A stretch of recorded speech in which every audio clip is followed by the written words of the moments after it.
Hello, good morning, नमस्कार, सभी का स्वागत है स्पिरिचुअलिटी मैटर्स अध्यात्म की और मेरे इस चैनल पे। आई होप सब अच्छा कर रहे होंगे अपनी लाइफ में, लाइफ को एंजॉय कर रहे होंगे, गीता सत्र का आनंद ले रहे होंगे और इस गीता ज्ञान से बहुत कुछ सीख रहे होंगे। तो हमने 11वां अध्याय शुरू किया था जिसका शीर्षक विराट रूप है। आज हम इस अध्याय के समापन की ओर हैं। 2 ही श्लोक बचे हुए हैं, उसको आज कंप्लीट करेंगे और 12वें अध्याय में कल से हम प्रवेश कर जाएंगे। तो शुरू करें आज का सेशन। Let's get started. तो 54th श्लोक देखिए। भक्त्या तु अनन्या शक्या अहम एवं विदा अर्जुन ज्ञातुं द्रष्टुं चा तत्वेन प्रवष्टुं चा परंतप। परंतप का यहाँ पे अर्थ है ये बलिष्ठ भुजाओं वाले। तो इसका पूरा अर्थ देखिए। हे अर्जुन, केवल अनन्य भक्ति द्वारा मुझे उस रूप में समझा जा सकता है जिस रूप में मैं तुम्हारे समक्ष खड़ा हूँ, और इसी प्रकार मेरा साक्षात दर्शन भी किया जा सकता है। केवल इसी विधि से तुम मेरे ज्ञान के रहस्य को पा सकते हो। इसका पूरा तात्पर्य देखिए। बहुत लंबा ये मतलब अंत में ही बहुत सारा इसका एक्सप्लेनेशन गिवन है। 2 श्लोक में ही पूरा इसका सार आ जाता है। कृष्ण तो तात्पर्य देखिए। कृष्ण को केवल अनन्य भक्ति योग द्वारा समझा जा सकता है।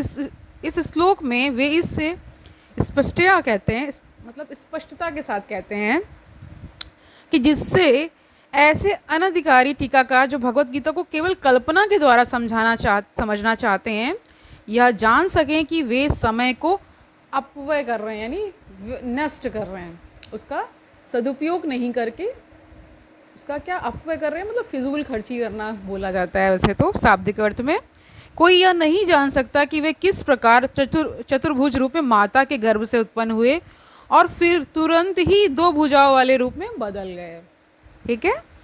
ये बातें ना तो वेदों के अध्ययन से समझी जा सकती है ना दार्शनिक चिंतन द्वारा। अतः यहाँ पर स्पष्ट कहा गया है कि ना तो कोई उन्हें देख सकता है, ना इन बातों का रहस्य ही समझ सकता है। यानी ये गूढ़ बातें हैं, गूढ़ बातें हैं, ये सामान्य जो बुद्धि से परे हैं। ठीक है। क्योंकि देखिए विराट रूप के दर्शन के लिए भी पहले अर्जुन को दिव्य नेत्र प्रदान किए गए हैं, तब जाके उनके दर्शन हो रहे हैं। उसी प्रकार इस ज्ञान को समझने के लिए भी वो पात्रता चाहिए। ठीक है। एलिजिबिलिटी जिसे कहा जाता है इंग्लिश में।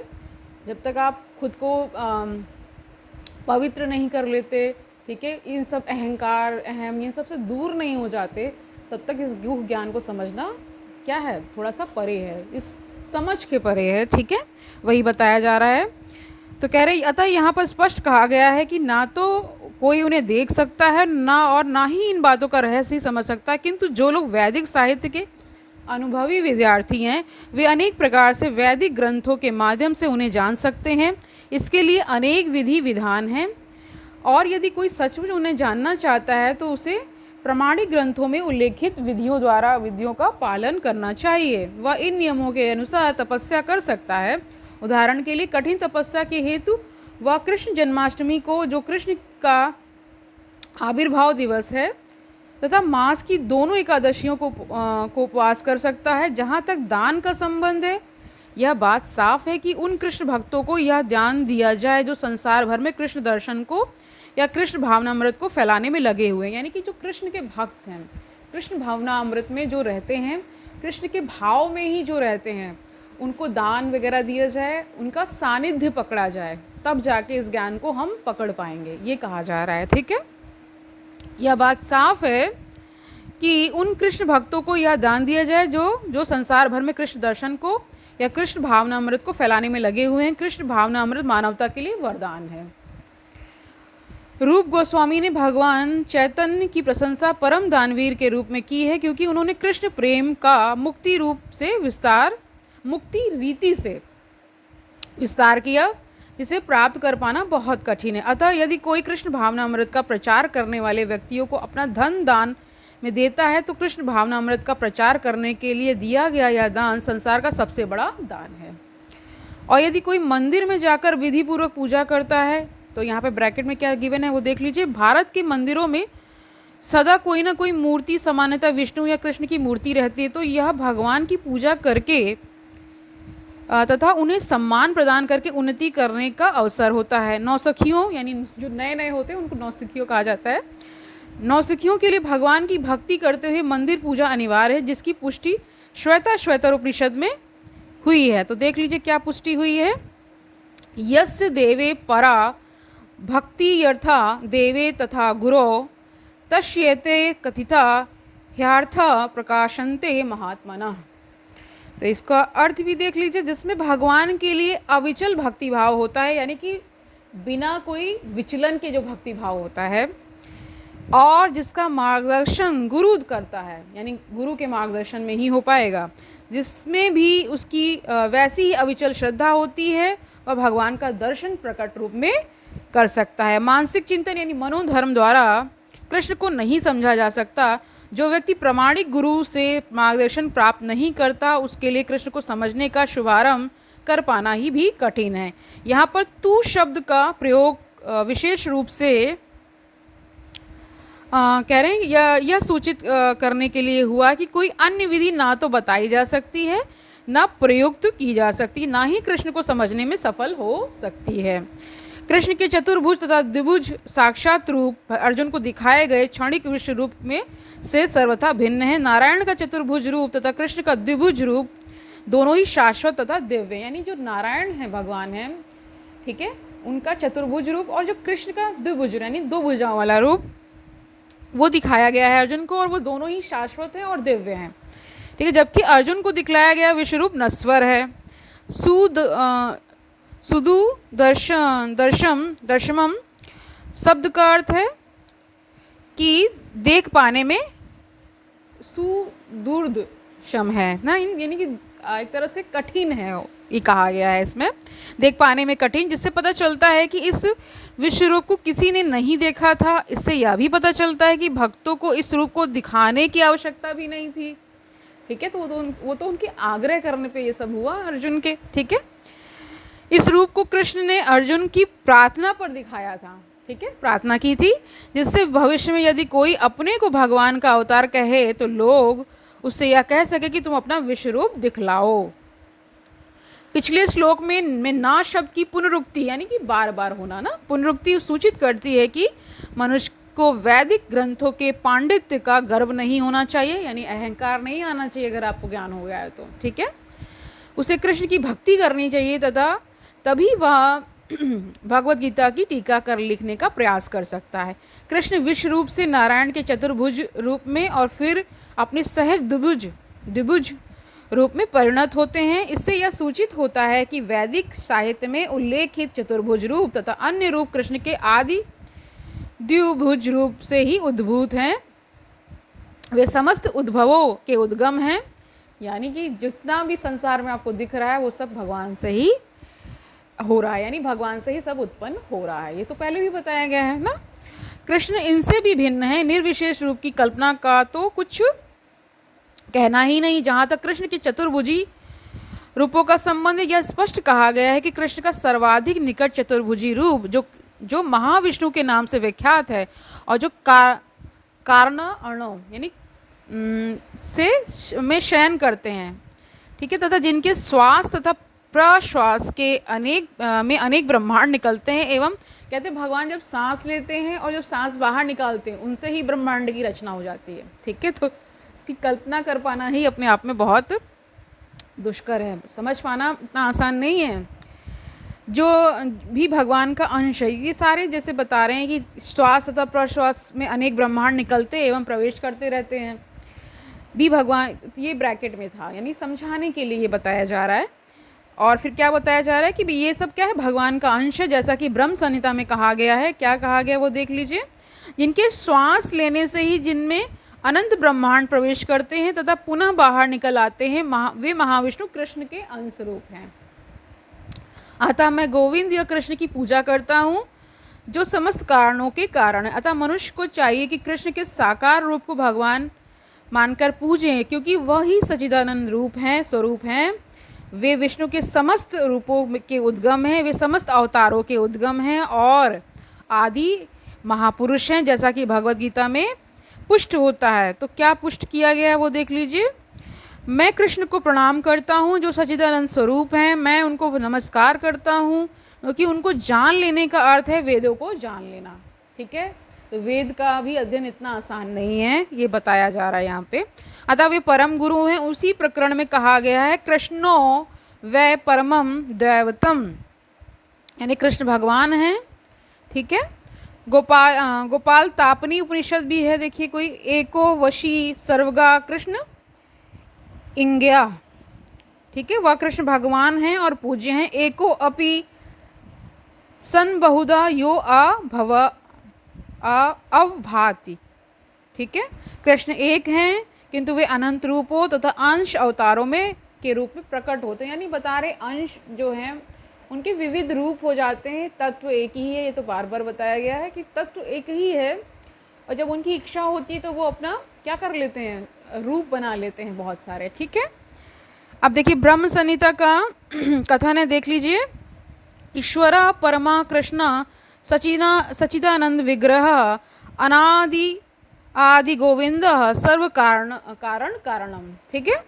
भगवान तो कृष्ण हैं जो सचिदानंद स्वरूप है, उनका कोई आदि नहीं है क्योंकि वे प्रत्येक वस्तु के आदि हैं, वे समस्त कारणों के कारण हैं।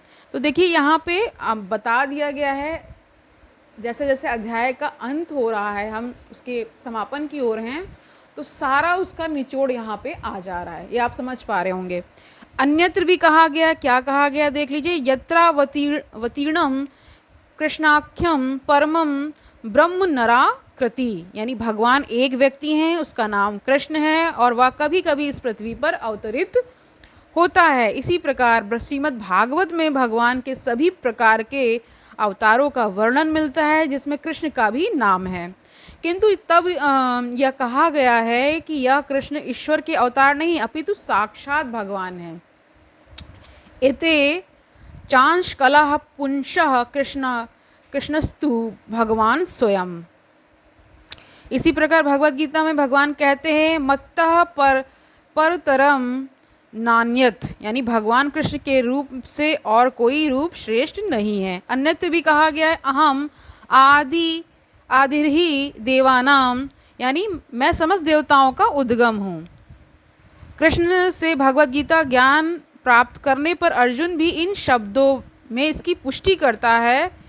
परमम ब्रह्म परमम, कह रहे परम ब्रह्म परम धाम पवित्रम परमम भवान, ठीक है। अब मैं भली भांति समझ गया हूँ कि आप परम सत्य भगवान हैं और प्रत्येक वस्तु के आश्रय, यानी सभी आश्रय उनसे ही मिलते हैं, भगवान से ही। अतः कृष्ण ने अर्जुन को जो विश्व रूप दिखलाया यह उनका आदि रूप नहीं है। आदि रूप तो कृष्ण रूप है, हजारों हाथों तथा हजारों सिरों वाला विश्व रूप तो उन लोगों का ध्यान आकृष्ट करने के लिए दिखलाया गया जिनका ईश्वर से तनिक भी प्रेम नहीं है।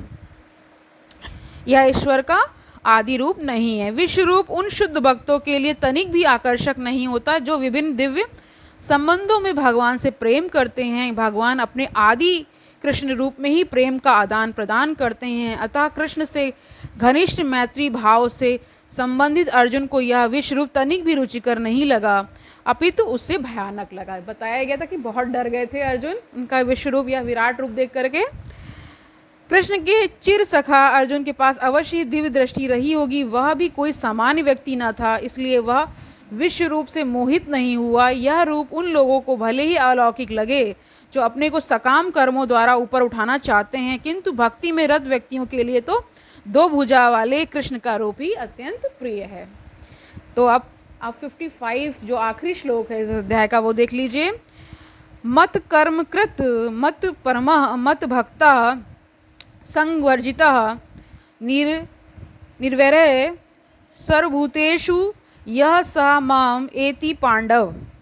तो इसका अर्थ देख लीजिए। हे अर्जुन, जो व्यक्ति सकाम कर्मों द्वारा, यानी कह रहे सकाम कर्मों तथा मनोधर्म के कलमश से मुक्त होकर मेरी शुद्ध भक्ति में तत्पर रहता है, जो मेरे लिए ही कर्म करता है, जो मुझे ही जीवन लक्ष्य बनाता है और जो प्रत्येक जीव से मैत्री भाव रखता है, वह निश्चय ही मुझे प्राप्त करता है।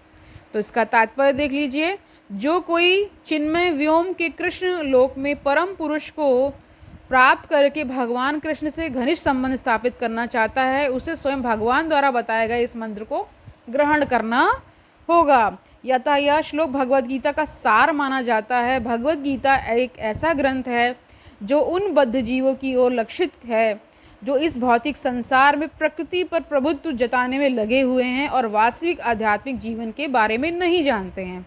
भगवद गीता का उद्देश्य यह दिखाना है कि मनुष्य किस प्रकार अपने आध्यात्मिक अस्तित्व को तथा भगवान के साथ अपने संबंध को समझ सकता है तथा उसे यह शिक्षा देना है कि वह भगवत धाम को कैसे पहुंच सकता है। यानी इस पूरे ग्रंथ का सार ही यही है कि आप कैसे भगवत धाम पे पहुँचे, कैसे भगवान की भक्ति प्राप्त हो और कैसे ये ज्ञान प्राप्त हो कि भगवान क्या है और ये युद्ध क्यों हुआ, इस संसार में क्या करने के लिए भगवान ने ये युद्ध कराया। ठीक है, आप समझिए आगे क्या कह रहे हैं।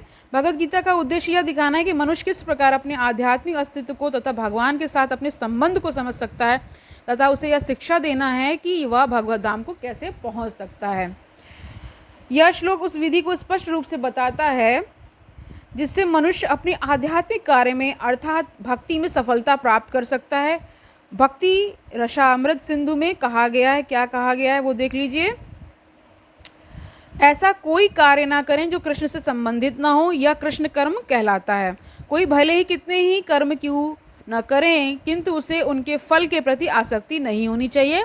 यह फल तो कृष्ण को ही अर्पित किया जाना चाहिए। उदाहरण के लिए यदि कोई व्यापार में व्यस्त है तो उसे इस व्यापार को कृष्ण भावनामृत में परिणत करने के लिए कृष्ण को अर्पित करना होगा। यानी कोई भी कार्य कर रहे हैं सब भगवान को समर्पित कर दीजिए, फिर देखिए सब अच्छा ही होगा।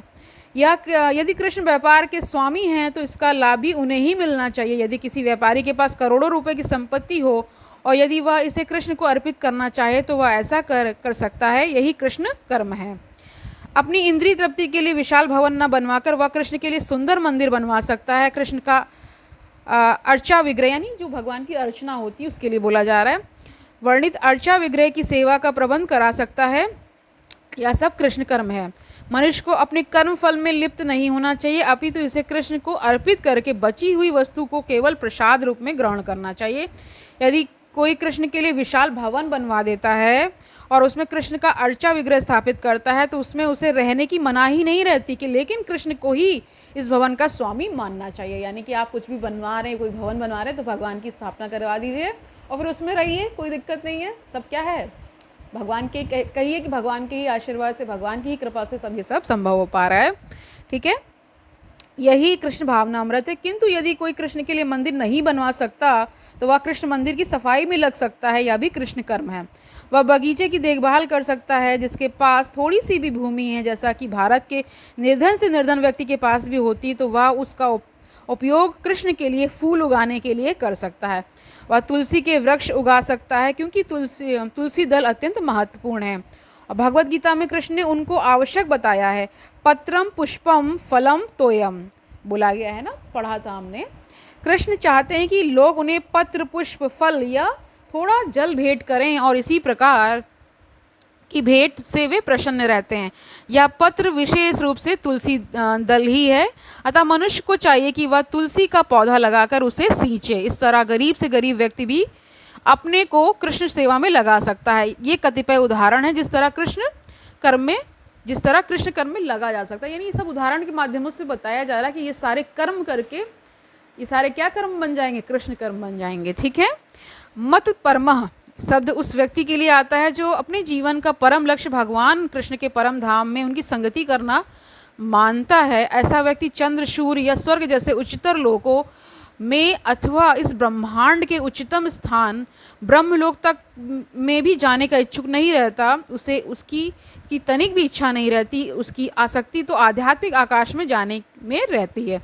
आध्यात्मिक आकाश में भी वह ब्रह्म ज्योति से तादात्म्य प्राप्त करके भी संतुष्ट नहीं रहता, क्योंकि वह तो सर्वोच्च आध्यात्मिक लोक में जाना चाहता है, यानी भगवान के साथ रहना चाहता है। ठीक है, जिसे कृष्ण लोग या गोलोक वृंदावन कहते हैं, यहीं पे जाने की इच्छा है जो इनके भक्त हैं।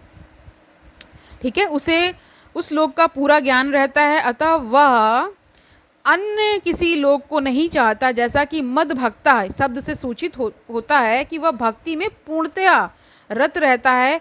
विशेष रूप से वह श्रवण, कीर्तन, स्मरण, पाद सेवन, अर्चन, वंदन, दास सख्य और आत्मनिवेदन भक्ति के इन 9 साधनों में लगा रहता है।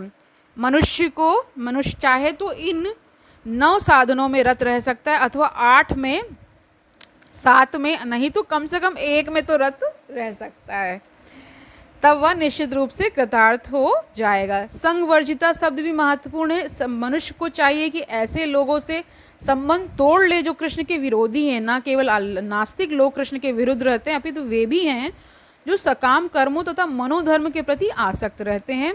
अतः भक्ति रसामृत सिंधु में शुद्ध भक्ति का वर्णन इस प्रकार हुआ है। तो देख लीजिए किस तरह वर्णन है। इस श्लोक में शील रूप गोस्वामी स्पष्ट कहते हैं कि यदि कोई अनन्य भक्ति करना चाहता है तो उसे समस्त प्रकार के भौतिक कलमश से मुक्त होना चाहिए। उसे ऐसे व्यक्तियों से दूर रहना चाहिए जो सकाम कर्म तथा मनोधर्म में आसक्त हैं। ऐसी अवांछित संगति तथा भौतिक इच्छाओं के कलमश से मुक्त होने पर ही वह कृष्ण ज्ञान का अनुशीलन कर सकता है, जिसे शुद्ध भक्ति कहते हैं।